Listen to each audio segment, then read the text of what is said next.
ഷാഫി ചാലിയം, പ്രതിപക്ഷം പറയുന്നത് തിരഞ്ഞെടുപ്പ് കുപ്രചരണം എന്നാണ്. പക്ഷേ നോക്കൂ, അടുത്ത മാസം മുതൽ പെൻഷൻ കൈ കിട്ടാൻ പോവാണ്. സാമൂഹ്യ പെൻഷനായിട്ട്, വീട്ടമ്മ പെൻഷനായിട്ട്, യുവാക്കൾക്കുള്ള കണക്ട് ടു വർക്ക് സ്കോളർഷിപ്പായിട്ട്, CDSനുള്ള പ്രവർത്തന ഗ്രാൻഡായിട്ട് ആളുകളുടെ കയ്യിലേക്ക് പണമെത്തും. ആളുകളുടെ കയ്യിലേക്ക് ആത്മാഭിമാനത്തോടെ നിമിർന്നു നിൽക്കാൻ കഴിയുന്ന സാഹചര്യം ഉണ്ടാക്കി എന്ന് സർക്കാർ പറയുന്നു. അതിദാരിദ്ര്യ വിമുക്തമായ കേരളം എന്ന പ്രഖ്യാപനം കേരളത്തിൽ ചിലരെങ്കിലും വിശ്വസിച്ചിട്ടില്ലെങ്കിലും സ്വന്തം ഗ്രാമങ്ങളിൽ അനുഭവിക്കുന്ന ആളുകൾ ഈ സർക്കാർ അനുകൂലമായിട്ട് ചിന്തിക്കും. അപ്പോൾ ആ അർത്ഥത്തിൽ ഈ സർക്കാർ വലിയ ആത്മവിശ്വാസത്തിലാണ് മുന്നോട്ട് പോകുന്നത്. CPMന്റെ സെക്രട്ടറി പറയുന്നത് തുടർഭരണം ഏറെക്കുറെ ഉറപ്പായി കഴിഞ്ഞിരിക്കുന്നു എന്നൊരു ആത്മവിശ്വാസം അവർക്കുണ്ട്. അപ്പോൾ പ്രതിപക്ഷം ഇപ്പോഴും ഇരുട്ടിൽ തപ്പുകയാണോ പുതിയ പുതിയ തന്ത്രങ്ങൾക്കായി?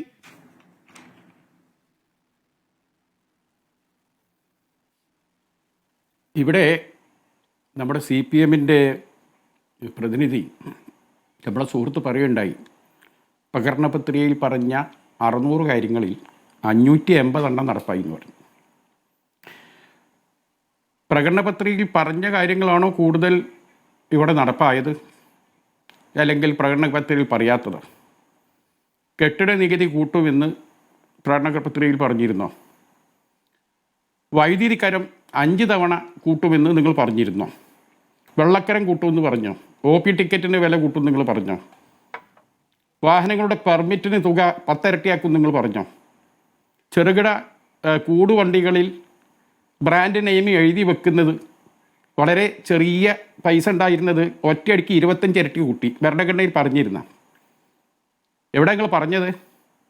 പിന്നെ പറഞ്ഞു 2500 രൂപ കൊടുക്കുന്ന പറഞ്ഞ ക്ഷേമ പെൻഷൻ. എന്നിട്ട് 4.5 കൊല്ലം കഴിഞ്ഞപ്പോഴും അത് 2000 എത്തിയിട്ടുള്ളൂ. അത് 1600 വരെ എത്തിച്ചതാരാ? ഈ ക്ഷേമ പെൻഷൻ എന്ന് പറയുമ്പം ഇവർ കൊണ്ടുവന്ന ഒരു ആശയമായിട്ടാണ് പറയുന്നത്. പട്ടംതാണു പിള്ളൻ്റെ കാലത്താണ് ഇത് തുടങ്ങുന്നത് തന്നെ. ഇത് മനസ്സിലാക്കണം. 300 രൂപ അച്യുതാനന്ദൻ്റെ കാലത്ത് അത് 400 ആക്കി ആരാ? ഉമ്മൻചാണ്ടി. 600 ആക്കിയതാരാ? ഉമ്മൻചാണ്ടി. 900 ആക്കിയതാരാ? ഉമ്മൻചാണ്ടി. 1000 എത്തിച്ചാരാ? ഉമ്മൻചാണ്ടി. അതൊക്കെ എന്ന് അങ്ങനെ 1400 വരെ അത് എത്തിയത് എങ്ങനെയാണ്? ഈ 600 രൂപയിൽ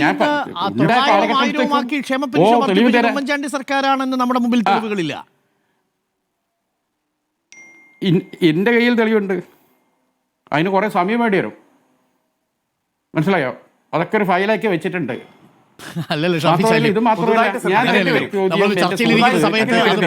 സ്വാഭാവികമായും അത് തെറ്റിദ്ധരിപ്പിക്കാണെന്നൊരു സംഭവം ഞാൻ ഇടപെടുന്നത്.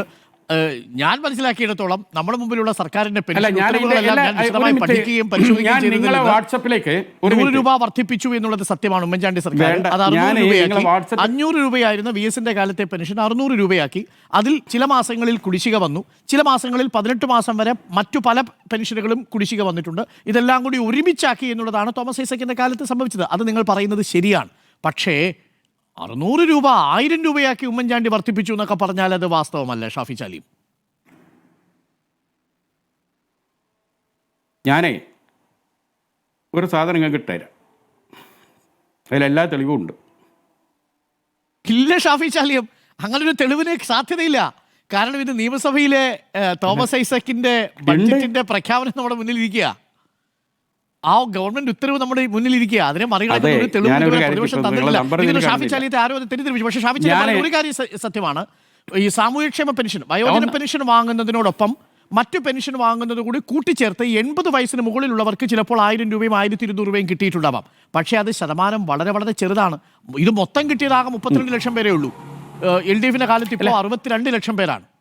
അവിടെ അല്ല നമ്മളിപ്പോൾ കുറേ ദിവസമായല്ലോ തുടർച്ചയായിട്ട് ഇരിക്കുന്നു. ഞാനും ഉണ്ട്, അഡ്വക്കേറ്റ് അരുൺകുമാർ അപ്പോറുണ്ട്, ഡോക്ടർ അരുൺകുമാറാണ് അവതാരകനും. നാളെയോ മറ്റന്നാളോ ഇരിക്കുമ്പോൾ ഞാൻ ഇതിൻ്റെ ഫുള്ള് തെളിവായിട്ട് നിങ്ങളെടുത്ത് വരാം. ശരി, അതവിടെ നിൽക്കട്ടെ. സുഹൃത്ത് അരുൺകുമാറോട് ഒരു അതെ അദ്ദേഹം തീർച്ചയായിട്ടും.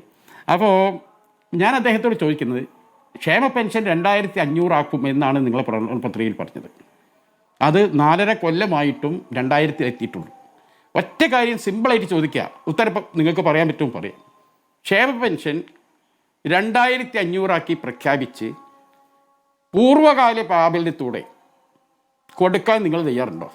അപ്പോഴാണ് നിങ്ങളെ പ്രകടന പത്രികയോട് നിങ്ങൾ കൂറി കൊടുത്തത്. ഒറ്റ ചോദ്യം, അത് ഈ പ്രധാന ചോദ്യമാണ് അരുൺ. 2021 തൊട്ട് പൂർവ്വകാലത്തോടെ 2500 കൊടുക്കാൻ തയ്യാറുണ്ടോ ഇല്ലേ? ജനത ഇങ്ങനെ കേട്ടുകൊണ്ടിരിക്കുകയാണ്. അരുൺകുമാർ മറുപടി പറയും. ഓക്കെ. അല്ല ഡോക്ടർ അരുൺ, ഈ അതിദാരിദ്ര്യ സർവേ പോക്കാണ്, സർവേ നടത്തിയിട്ടില്ല എന്നൊക്കെ പറഞ്ഞ് അതിദരിദ്ര സർവേയുടെ ഭാഗമായിട്ട് കൊടുത്ത കിറ്റ്, ഏറ്റവും പട്ടിണിപ്പാവങ്ങൾക്ക് കൊടുത്ത കിറ്റ് വരെ അടിച്ചു മാറ്റി കഴിഞ്ഞ 1.5 വർഷം ആ കിറ്റ് കൊണ്ടുപോയി തിന്ന കോൺഗ്രസ് നേതാക്കന്മാരുള്ള നാട്ടിലാണ് ഒരു കൗൺസിലറുടെ കാര്യത്തിൽ മാത്രമാണ് സംഭവിച്ചത്. പെൻഷൻ കൊടുക്കുമ്പോൾ 100 രൂപ മാത്രമാണ് നിങ്ങളുടെ സംഭാവന. ആലപ്പുഴയിലെ ഒരു കൗൺസിലറുടെ ഇതാണോ അരുൺകുമാർ ഉത്തരം? അരുൺ, അത് ഒരു കൗൺസിലറുടെ കാര്യത്തിൽ അങ്ങനെയാണെങ്കിൽ എനിക്ക് തിരുവനന്തപുരത്ത് വഴി തന്നാക്കുന്നതിന്റെ പേരിൽ വീട്ടുടമകളുടെ കയ്യിൽ നിന്ന് 5000 രൂപ കൈക്കൂലി വാങ്ങിച്ച CPM കൗൺസിലറെ കുറിച്ചുകൂടി പറയേണ്ടി വരും. അതായത് 2000 രൂപ പെൻഷനായി കൊടുക്കുമ്പോൾ അതിൽ നിങ്ങളുടെ സംഭാവന ആകെ 100 രൂപ മാത്രമാണ്. നിങ്ങൾ എന്തൊക്കെ രേഖ തരാന്ന് പറഞ്ഞല്ലോ, ധൈര്യമായിട്ട് ആ രേഖ ഇനി വല്ല സൃഷ്ടിക്കേണ്ടി വരും, വ്യാജരേഖ, അതുള്ളൂ. അല്ലെങ്കിൽ ഈ കൈരേഖ കാണിക്കേണ്ടി വരും. ഈ 2000 രൂപയിൽ 100 രൂപ മാത്രമാണ് നിങ്ങളുടെ സംഭാവന. എന്ത് രേഖയും തരാം. പിന്നെ ഇനി 6 മാസം ഉണ്ട്, ഇതൊക്കെ സാമ്പിൾ വെടിക്കട്ടെ ആയിട്ടുള്ളൂ. ഞങ്ങൾ ഗംഭീരമായി പൂർത്തീകരിക്കും. പെൻഷൻ ഞങ്ങൾ പ്രഖ്യാപിച്ചു.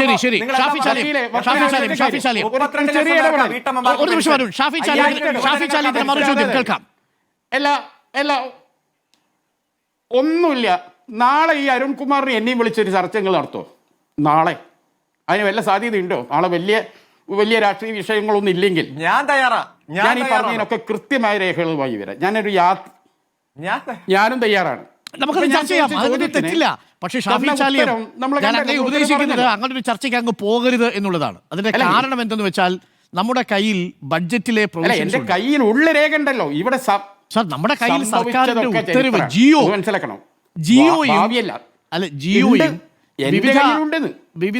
വിവിധ കാലങ്ങളിലായി KM മുനീർ അടക്കം ഒടുവിൽ തോമസ് ഐസക് അടക്കം കൊടുത്ത മറുപടികൾ നമ്മുടെ മുന്നിലുണ്ട്. അതിനും അപ്പുറത്തുള്ള മറ്റെന്ത് തെളിവാണ് നമ്മുടെ കയ്യിലുള്ളത് ഷാഫി ചാലിയം? എനിക്കതിലാണ് സംശയമുള്ളത്.